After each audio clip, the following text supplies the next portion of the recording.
Sohinki. What's up, guys? So I know you're expecting a review this week for GTA 5.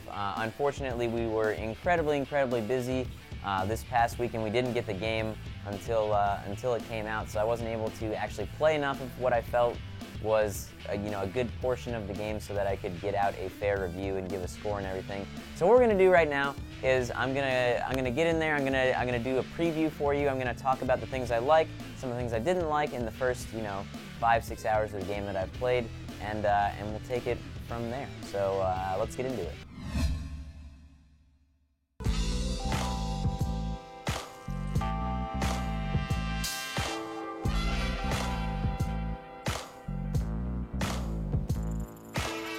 So first of all, obviously, the thing that you notice immediately when you play any game is the graphics, and the game just looks good, plain and simple.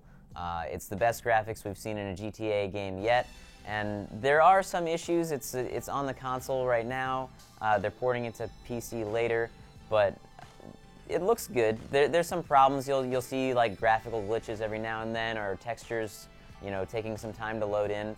But it's what you'd expect on a 360 or a PS3. There are some long load times, but once again, with a game of this magnitude, that kind of thing's to be expected every now and then. I think the thing that hits you right off the bat with GTA 5 is that the stories are really engaging.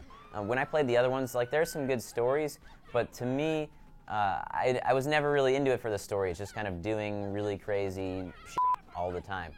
Whereas in GTA 5, there's actually these really engaging storylines. There's 3 of them that interweave together, and you kind of find out that some people were in each other's past and whatnot. It's really cool, and to me, the story element is actually really good.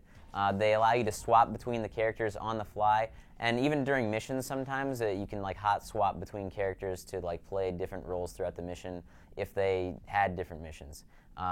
The heist ones are especially cool. I've only done one so far, but there seems to be a lot of planning that goes into it. There are multiple ways to do each job, which is really cool.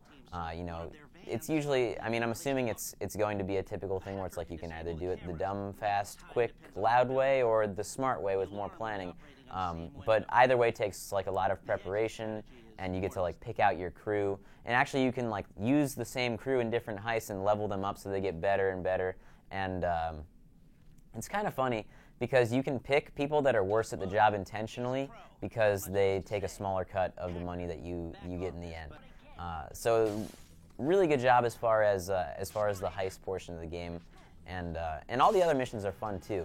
The thing that really will stick out, though, I think, when you're really wanting to get into the story, is that pretty much all of these guys are really bad guys. I think Franklin is by far the most endearing one of the 3, but even he doesn't really have any qualms about just murdering anyone and everyone at all times. So that might turn some people off a little bit. It wasn't a huge problem for me. It hasn't been a huge problem for me yet, but I could see some people not liking that. The voice acting in the game is incredible, especially for the main characters. There's some cheesy voice acting bits, but I think that sort of goes along with the sort of campy style that GTA has, and it's sort of dry humor about all the different things that you can do in the game and how sort of really dark and twisted it is despite the lighthearted nature of everything. But especially for the main characters, the voice acting is really top-notch. I think my only complaint as far as the gameplay is that the shooting is a little weird as far as the reticle, because it's just this tiny dot on your screen, and because I don't know if it's the color palette or what it is, but it tends to blend in.